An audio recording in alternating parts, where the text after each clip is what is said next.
Info d'ici et d'ailleurs, c'est le rendez-vous de l'actualité sur votre chaîne préférée. Bienvenue à tous. Ouvrons ce journal par les activités à la Haute Cour de justice. La présidente de cette institution a échangé avec le président de la Haute Autorité de l'audiovisuel et de la communication et le haut commissaire à la prévention de la corruption. Que retenir de leur discussion? Michel Egbe et Nathalie Doris Olabi. Le président de la HAC, Édouard Loko, poursuit sa tournée de prise de contact. Ici, c'est l'étape de la Haute Cour de justice. La présidente d'Andignamou accueille son homologue. Ambiance détendue pour une visite de courtoisie. Le tête-à-tête a permis aux deux présidents d'institutions d'aborder plusieurs sujets d'intérêt national. Vous savez, dans chaque commune, il y a toujours une belle dame dans la maison, avec qui tout le monde est gentil, qui est agréable toujours à voir dans la maison et tout le monde prend de ses nouvelles tout le temps. Donc c'est chez elle que je suis venu. Je suis en train de boucler le tour des anciens de la maison que je suis venu voir. Vous savez, je suis le dernier venu. Donc il me reste maintenant à aller voir la reine-mère, la vice-présidente.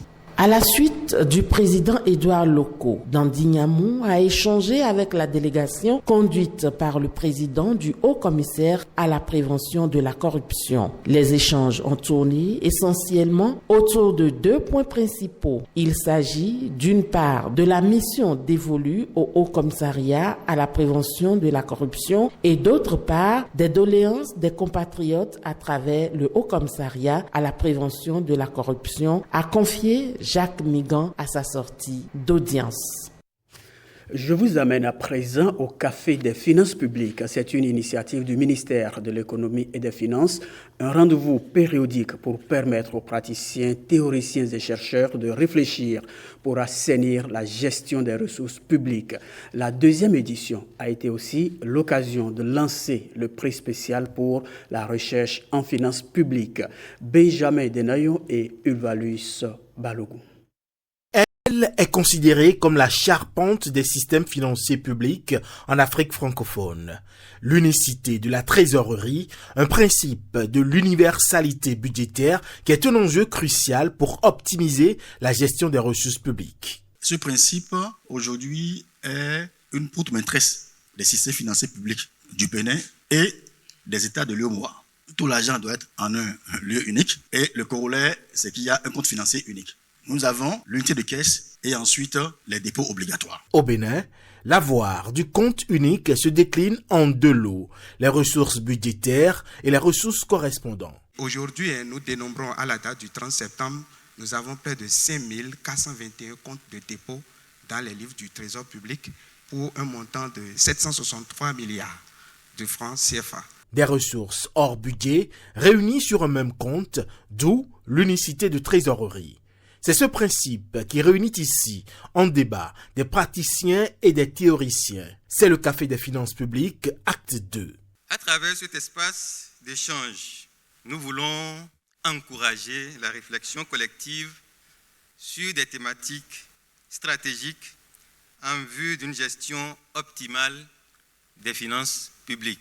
Nous voulons offrir une tribune aux jeunes chercheurs et professionnels pour présenter leurs travaux et contribuer au débat. Le thème de cette édition, le principe de l'unité de trésorerie, revêt une importance particulière pour l'administration publique. C'est pour cela que le gouvernement du président Patrice Talon, dès les premières heures, a initié et soutenu d'importants chantiers de réforme. La gestion de la trésorerie de l'État et le compte unique du Trésor n'ont pas dérogé à la règle. À cette deuxième édition du Café des finances publiques, le prix spécial du Trésor public pour la recherche en finances publiques a été lancé avec deux lauréats, celui de la catégorie chercheur et celui de la catégorie praticien. Octobre, mois de la promotion des produits locaux, la Chambre de commerce et d'industrie du Bénin a organisé à cet effet une soirée dégustative de mets issus du savoir-faire béninois. Et il faut dire qu'à ce régal, il y avait notre reporter Herman Amégan. Il nous livre ici le récit d'un afterwork aux saveurs locales. Nous avons 4 saveurs. Des produits fabriqués localement avec des ingrédients du terroir servis avec enthousiasme et déguster avec appétit. Chaque bouchée dans ce jardin est une explosion de saveurs pour des visiteurs en quête d'originalité gustative. Tout ce qu'elle a fait est sans huile. Je n'ai pas senti un repas huileux. La sauce est sans cube parce que c'est la première question que j'ai posée. Effectivement, au goût, on sent vraiment que c'est naturel. Des visiteurs clients, juges gastronomiques d'un soir. En face, des exposants convaincus d'offrir une expérience inoubliable. Du granulé d'amidon de manioc, tapioca, de la purée de niébé pour faire du adowe, ou encore de la boisson locale alcoolisée Sodabi revisitée, tout passe. Vous en avez sous plusieurs saveurs. Gingembre, piment, ananas, mangue, cannelle, les écorces, souchées et bien d'autres. Au goût, la validation est instantanée. Très bon. Cette séance dégustation est initiée par la Chambre de commerce et d'industrie du Bénin, une façon pour elle d'encourager le Made in Bénin et le consommation local. Étant donné que la CICI Bénin est bien dans son rôle pour promouvoir les entreprises béninoises, donc promouvoir tout ce qui est Made in Bénin, donc c'est une occasion, une opportunité même de faire connaître tout ce que nous faisons de bon, de bien, de beau chez nous. Si nous demeurons dans du consommation local, ce serait tant mieux pour nous-mêmes, déjà pour notre santé, et tant mieux pour le pays, pour l'économie. Au-delà de la dégustation, c'est aussi un moment de retrouvailles et de distraction. Quand tout doucement le ciel s'enveloppe, le disc joker injecte de la musique locale dans les baffles, de quoi ambiancer jeunes et vieux sur une piste improvisée. Le moment est si précieux pour certains qu'on l'immortalise sous les flashs. De quoi susciter l'appétit. Octobre, ce n'est pas que le consommation local, c'est aussi Octobre rose pour le dépistage du cancer du sein. C'est pourquoi le ministère des Affaires étrangères a organisé une journée de sensibilisation au dépistage des cancers féminins. Marcel Ahossi et Ramatou Lawani. Ensemble, sachons et osons avancer. L'ambiance est conviviale, mais chargée de sens. En prenant l'initiative, le ministère des Affaires étrangères souligne l'importance de renforcer les actions de prévention au sein des institutions publiques dans l'objectif de promouvoir le dépistage précoce des cancers du sein et du col de l'utérus. Il nous arrive de repousser ce dépistage. Quelle que soit la raison, la peur, l'inconscience, l'oubli, le manque de temps et autres ressources, nous pouvons nous rappeler que le dépistage est de plus en plus accessible et est loin d'être un sujet tabou. Le cancer, ça n'arrive pas qu'aux autres. Et un dépistage précoce, c'est une action concrète pour protéger nos femmes, qu'il s'agisse de nous-mêmes ou de nos mères, tantes, sœurs, amis, collègues. À travers cette journée de mobilisation, le ministère des Affaires étrangères espère non seulement sensibiliser son personnel, mais aussi encourager chaque participant à devenir un relais de cette cause. Ici, le rôle important des hommes aux côtés des femmes est encore pointé. Nous avons une responsabilité en tant qu'hommes dans nos habitudes et dans la manière dont nous nous comportons vis-à-vis de nos compagnes, vis-à-vis de nos femmes. J'insiste là-dessus parce que trop souvent, en tant qu'hommes, nous considérons, et on l'entend aussi, je l'ai encore entendu tout à l'heure, que les questions de cancer du sein ou de cancer du col de l'utérus sont des histoires de femmes, mais ce sont aussi des histoires d'hommes. Et donc j'invite les hommes du ministère à être aussi des hommes responsables. Responsables dans le soutien de leurs épouses, de leurs compagnes, de leurs mères, de leurs filles, mais aussi responsables dans leur vie. Une mobilisation exemplaire qui rappelle à tous que la prévention reste et demeure, du moins pour l'instant, la meilleure arme contre les cancers féminins. Ils sont en quête d'un meilleur avenir pour leur profession. Les médecins du Bénin et de la diaspora se sont réunis pour dresser le bilan des progrès réalisés, évaluer les défis en attente et envisager aussi des solutions pour une médecine béninoise plus performante. Christelle Tongodo et Ramatou Lawani étaient de la partie. L'exode des talents vers l'étranger est l'une des problématiques au cœur de ces journées des médecins du Bénin. Une grande première pour les médecins résidant aussi bien au Bénin qu'au niveau de la diaspora de se réunir afin de réfléchir sur l'avenir de leur métier. Les migrations des personnels de santé représentent un défi majeur pour les systèmes de santé, particulièrement dans les pays à faible revenu ou des pays à revenus intermédiaires. Ce phénomène est souvent alimenté par des conditions de travail précaires, un profil de carrière pas clairement défini. Réunis autour du thème « Exercice de la médecine au Bénin », hier et aujourd'hui, bilan, défis et perspectives, les participants s'engagent dans une discussion profonde sur la pratique médicale. Le choix de ce thème est fait à dessein. Dans le contexte actuel de profondes réformes dans le secteur de la santé et de l'exercice de la médecine au Bénin, et permettra assurément de faire une analyse rétrospective de l'exercice de la médecine au Bénin, de voir d'où est-ce que nous sommes partis et où nous sommes parvenus afin d'en tirer des leçons idoines pour mieux nous projeter dans l'avenir.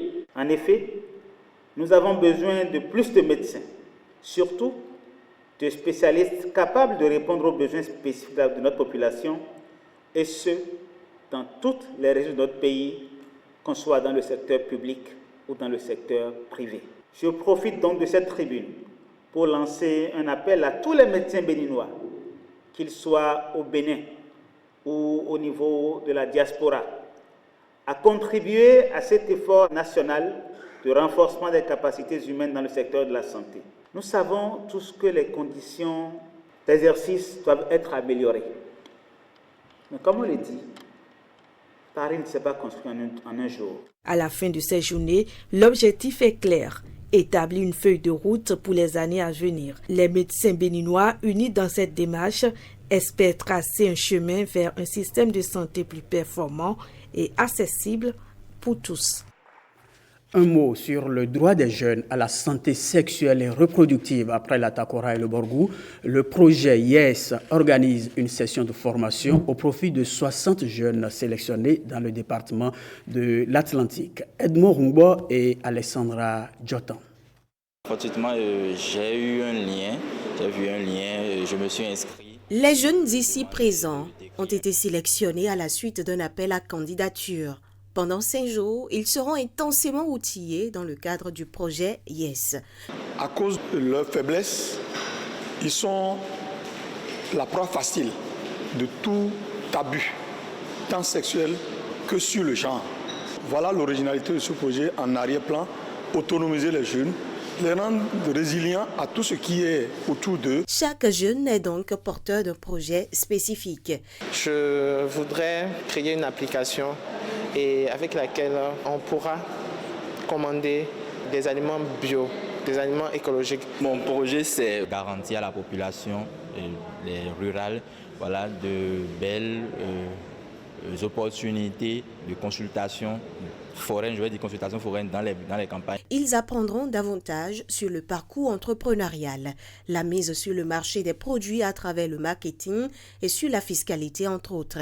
Tout ceci à travers des jeux de rôle et des simulations. Un module sera aussi consacré à la prévention et la lutte contre les violences basées sur le genre.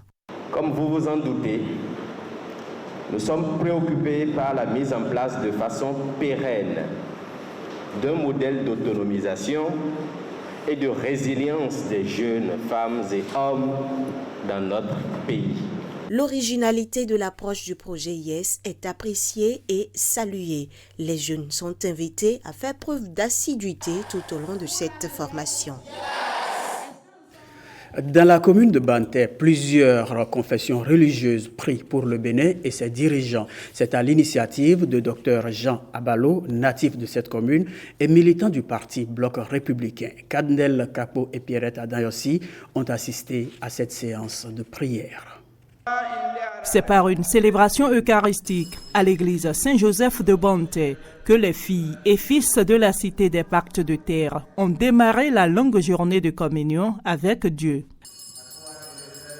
Dans un esprit de solidarité, ils ont prié l'être suprême afin qu'il protège le chef de l'État et veille à la stabilité du pays. Notre commune est l'une des 2 communes qui ont trouvé grâce aux yeux du chef de l'État à travers un programme spécial.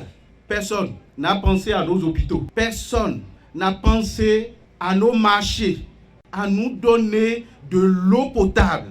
Si on nous donne l'eau, si on nous donne l'électricité, les hôpitaux, les différents marchés, les routes et tout ce qu'il a promis, qu'est-ce qui va nous manquer encore? La messe catholique est suivie d'une caravane. Place ensuite à la grande séance de prière réunissant toutes les confessions religieuses. La chose la plus importante pour nous, et pas seulement pour nous, pour tout pays, c'est la paix. C'est la paix. Ce n'est même pas les réalisations techniques qu'on soit là, parce que tout cela ne vaut que dans un climat de paix. Ce ne devait pas être même seul le docteur Abalo qui devrait faire ça, c'est tous les Béninois qui devraient se mettre à prier pour que la paix règne sur cette terre qui nous est chère. Notre Père et notre Dieu, nous voulons encore te rester reconnaissants. Nous te célébrons pour la vie de notre cher président, son Excellence Guillaume Athanase Talon. Père pour la nation, Père pour le président Patrice Talon, la population de Bantay est derrière lui. Rien ne vaut la paix. Cultivons la paix pour un changement de comportement. C'est ce à quoi Dr Jean Abalo invite les filles et fils de la cité des pactes de terre. C'est le chemin pour un réel développement de Bantay et du Bénin, selon l'acteur politique. Souhaite Bénin sur les traces des futurs talents de la comédie béninoise. Depuis quelques semaines déjà, une délégation du projet parcourt les lycées et collèges du Bénin. Dans le département des Collines, le CEG1 de Glazoué s'est imposé en tête du classement. Sa prestation a porté sur la scolarisation et le maintien des filles à l'école. De votre position, vous pouvez, vous aussi, vous délecter de quelques séquences du spectacle grâce à Pierrette Adayossi et Cadnel Capo. Je te chercherai un homme très très riche qui prendra soin de toi durant toute ta vie. Ce dernier t'aidera à avoir un gros diplôme en couture. Je ne fais pas de diplôme en couture, je veux devenir... 5 collèges d'enseignement général sélectionnés pour le compte du département des Collines se sont mesurés sur scène. Je t'ai envoyé à l'école pour étudier. Et voilà. Voilà le diplôme que tu m'amènes. Venus des collèges de Bantay, de Dassa, de Glazoué, de Savalou et de Savé, ces apprenants des classes culturelles des Collines ont montré leur savoir-faire artistique par des pièces théâtrales conçues et mises en scène. Papa Ayodé dit qu'il placera sa fille en apprentissage, qu'elle n'ira plus à l'école. Cette fille, Eva, alors qu'elle fait la terminale et elle est toujours parmi les 2 premières de sa classe, a dû abandonner les cours après le décès de son père. Nous avons assisté à une très belle scène. Les thématiques ont tourné autour du maintien des filles à l'école, de l'autonomisation économique de la fille et de la femme, l'accès aux soins de santé sexuelle et de la reproduction, des voies et moyens de lutte contre les violences de tout genre, la grossesse non désirée en milieu scolaire, le mariage forcé dans les communautés. Après 25 minutes de prestation pas trop, la pièce théâtrale qui a plus ébloui les membres du jury, c'est bien celle des apprenants du CEG1 de Glazoué. Bonsoir tonton, bonne arrivée. Merci. Tu n'es pas allé à l'école? Tu viens à l'école? Pourquoi? Le travail acharné que nous faisons, voilà, ça a porté son fruit aujourd'hui. Et nous profitons de l'occasion pour dire merci. Merci au gouvernement béninois d'instituer les classes culturelles, lesquelles permettent aux apprenants qui ont le talent de faire cette découverte au public. Nous disons un grand merci à ceux-là à qui le gouvernement a confié ce projet et qui ont eu l'idée géniale de permettre à nos apprenants de cultiver en eux quelque chose d'autre.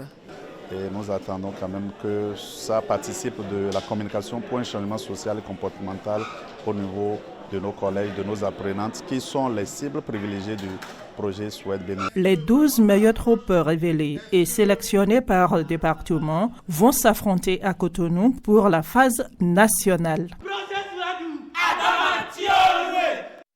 Du théâtre à la musique, c'est dimanche. Le journal accompagne votre détente. Les anciennes gloires de la musique béninoise sont à l'honneur. Le ministère du Tourisme, de la Culture et des Arts vient de les récompenser. Récit de la cérémonie d'hommage avec Ramatou Lawani et Brice Deogracias Menaï.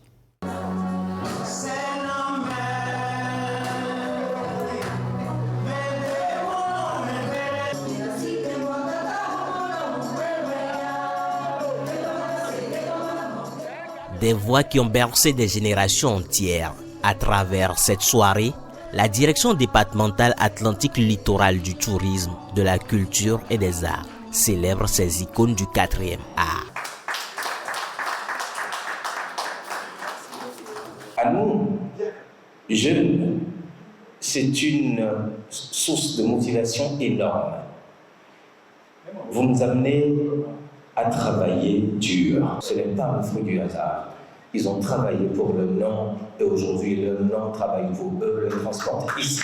Je suis très contente de revoir le visage que je n'ai plus jamais vu. Ça fait des années. Mais je remercie Dieu.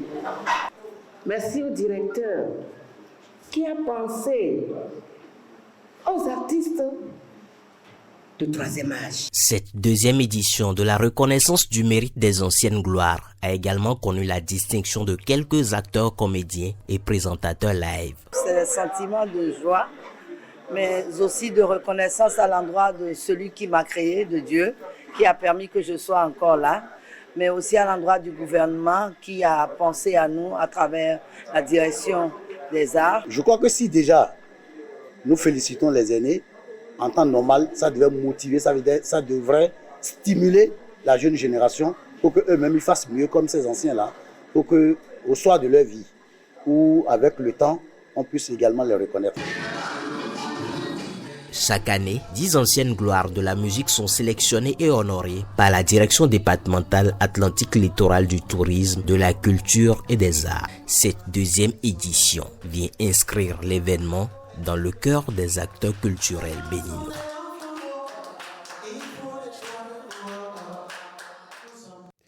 Le tour de la toile à présent. Cette semaine, les échos du web vous concernent particulièrement si vous êtes un habitué des ruptures amoureuses abusives. En tout cas, un article du Code de la famille en vigueur au Bénin fait débat sur Facebook. Pendant ce temps, l'Égypte brandit son trophée contre le paludisme. Les échos du web, c'est avec Stanislas Limpon. Les réseaux sociaux avec leur lot quotidien de polémiques, mais aussi d'informations sur Facebook, une portion du nouveau code de la famille promulgué en décembre 2021 au Bénin relance le débat sur les ruptures incontrôlées des relations amoureuses. La jeunesse en serait victime du fait du non-respect des engagements de l'un des partenaires au mépris des investissements consentis. J'ai beaucoup à réclamer alors. Je suis riche sans le savoir. Déjà 5 ruptures abusives, elles doivent toutes payer. Fiançailles d'abord, c'est à partir de quand et comment. Les Africains toujours dans les émotions et conclusions hâtives.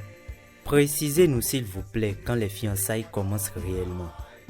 Pour contourner cela, certains suggèrent aux jeunes célibataires d'officialiser leurs relations amoureuses en faisant la connaissance mutuelle des familles. Cela vaut une promesse de mariage et donc les fiançailles. Ainsi, en cas d'une rupture abusive, le partenaire victime peut réclamer un dédommagement conformément à l'article 118 du nouveau Code de la famille en vigueur au Bénin. D'une rupture à une autre qui fait écho sur la toile. Les pharaons ont définitivement tourné dos au paludisme. L'Organisation mondiale de la santé a certifié l'Égypte comme étant un pays exempt de paludisme. Le paludisme était présent en Égypte dès 4000 ans avant Jésus-Christ. Des preuves génétiques ont été retrouvées sur des momies égyptiennes. L'Égypte devient ainsi le 3e pays de la région Méditerranée orientale à éliminer le paludisme après les Émirats arabes unis et le Maroc depuis 2010. À l'échelle mondiale, environ 44 pays ont réussi à avoir ce statut.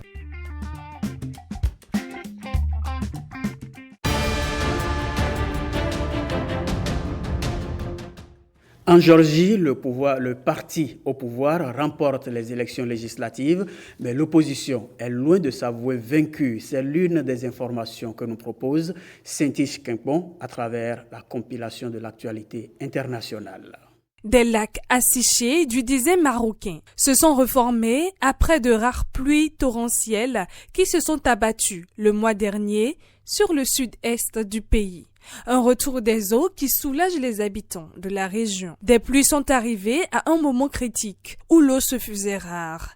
Elles ont permis de faire revivre le patrimoine naturel et de soulager la demande en eau de la population. L'année dernière a été la plus sèche depuis 80 ans avec un déficit pluviométrique de 48%. Selon un rapport de la Direction générale de la météorologie publié en octobre.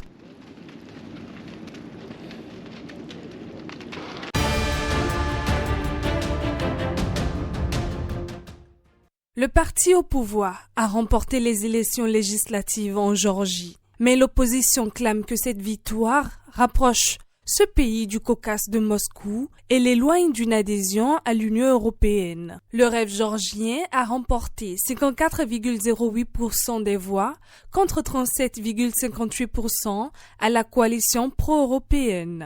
Les observateurs du Parlement européen ont indiqué avoir été témoins des cas de bourrage d'urnes et d'agressions physiques à l'encontre d'observateurs.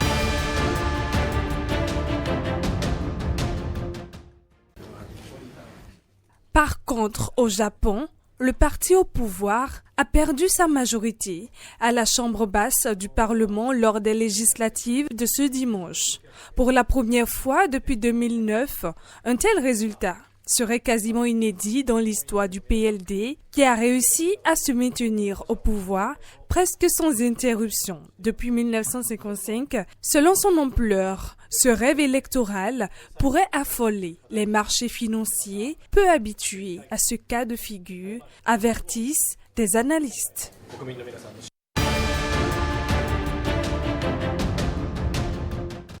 Ce journal se referme, mais ne décrochez surtout pas, nos programmes s'enchaînent et surtout, pas sans vous.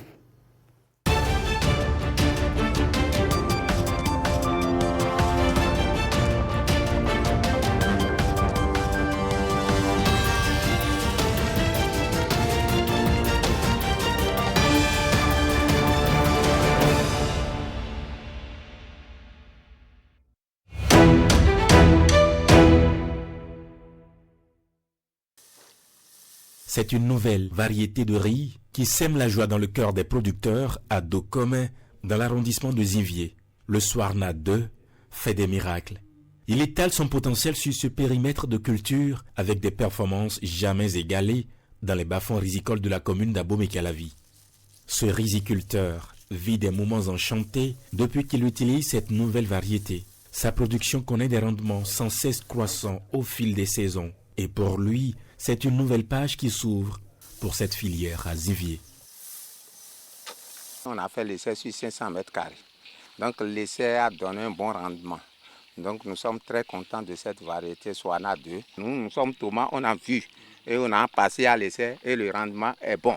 Cette nouvelle variété de riz à haute performance a été lancée par le groupe UPL, 5e société multinationale au monde dans le domaine agricole.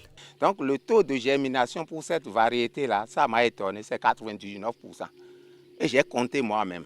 Et ça a donné un bon rendement qui a valu jusqu'à 7 tonnes 5. C'est UPL, c'est eux qui nous ont fourni toutes ces variétés-là. C'est 24 mai, ils m'ont remis les semences. Après 2 semaines, les riz ont vraiment poussé. J'ai pratiqué tout leur itinéraire technique. Et ça a donné un bon rendement. En visite guidée sur le site rizicole, les caractéristiques de cette nouvelle variété sont présentées.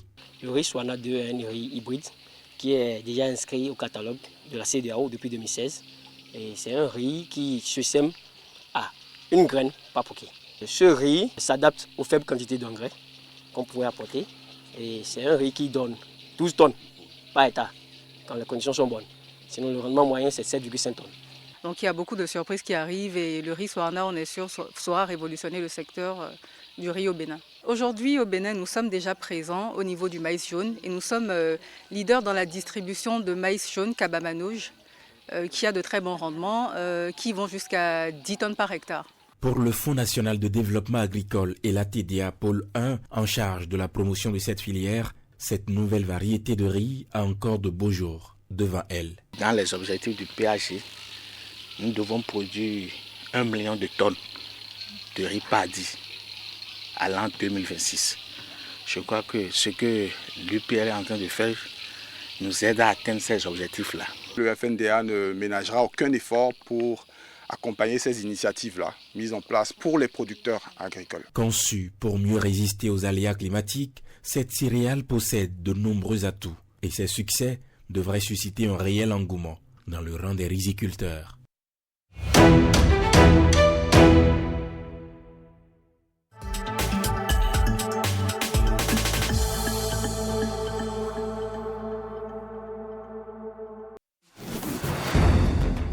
La semaine du numérique, c'est l'événement incontournable des acteurs du secteur. Sous le thème « Numérique et médias, nouveaux canaux, nouveaux défis », la semaine du numérique vous donne rendez-vous du 4 au 8 novembre 2024 au Palais des Congrès et à la place de l'Amazone. Participez à des conférences, des masterclass thématiques